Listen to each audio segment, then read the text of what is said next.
Prevention and education of family violence, and just those little indicators, your coercive controls, yeah, you can do this, you can't do that sort of stuff. It's definitely a cycle that needs to be broken. I know exactly what it's like. You feel like there's no respect. It's unpredictable. You don't know what's going to happen next. When you go shopping and you take too long, and this person's sitting there paranoid about you, thinking you're doing other things instead of doing grocery shopping, and you get questioned when you get home. It's not always easy to reach out and ask for that support. Asking for help can be the first step, but is also the hardest step. I call this Prevention River because, as you see, there's people holding their hands up for help. I need help, but at the same time they're drowning, and as you go up through the stream, they come to this mob. They could be professionals, they could be family who actually takes them in and helps them, and they flow down to the other part of the river and they get back to their family. The blues and the blacks that are in the community space speak to calming in a way that really draws your attention to the red background of the hands and that level of distress for the people that are reaching up. I love that you move up the river to the next community sitting area. It's the family and it's that support that the people who are in crisis are receiving from their family, so that then they can keep travelling upstream to the community. That's their meeting place, and that's their safe place, that's their happy place, and that's where you want the community to go back to. We did talk about our paintings, and they ended up being totally different. The painting definitely screams out optimism, the ability for the positivity in that prevention work. I just love this artwork. It speaks on so many levels. There I am standing by the shore of the swiftly flowing river, and I can hear a cry from a drowning person. So I jump in the river, put my arms around them and pull them to shore and do CPR. Just when they begin to breathe, there's another cry for help. So I jump in the river, reach them and pull them to shore and do CPR again. And then just as they begin to breathe, another cry for help.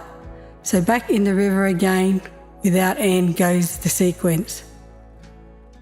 I'm so busy jumping in, pulling them to shore, doing CPR, that I have no time to see who is upstream pushing them all in. The campfire represents the warmth, safety and community. By staying together here upstream, we can prevent people entering the river in the first place. What speaks to me in the painting are the clouds and just the line work. It's beautiful. And you incorporate that with the sun and you've got that beauty overseeing everything that's happening. I look at it and that's communities surrounded by fire, out on the boat, got people with their hands in the air. When you're working in the prevention space, there is a stream that can happen in community in terms of a current, and I feel like that sometimes depicts the circumstance on what is happening in families.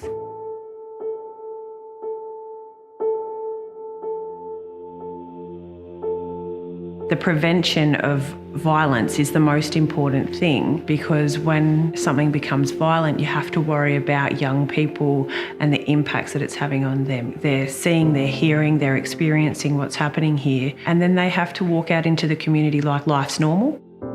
Who's going to know that something might be going on for this family and think about the behaviours that are occurring and the reasons that sit behind those? I feel like it's important to be proactive instead of being reactive to a lot of situations. I find talking to people helps. The first question I'd ask them, are you okay? And I'd ask them what's going on and see where it goes from there. There's always someone there to help.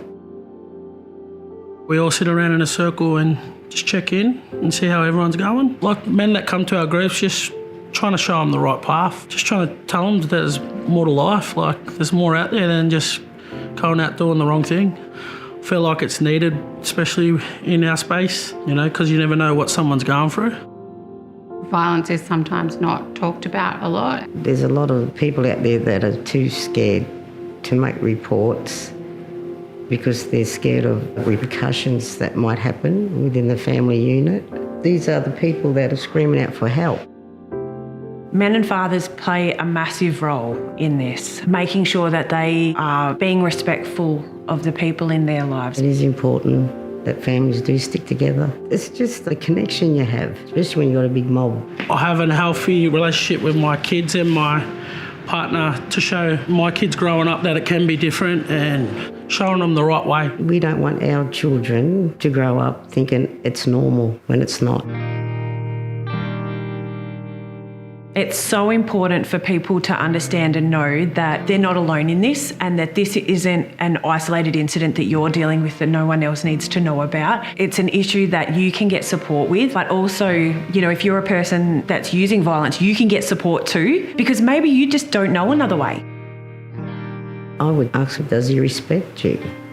Does he treat you right?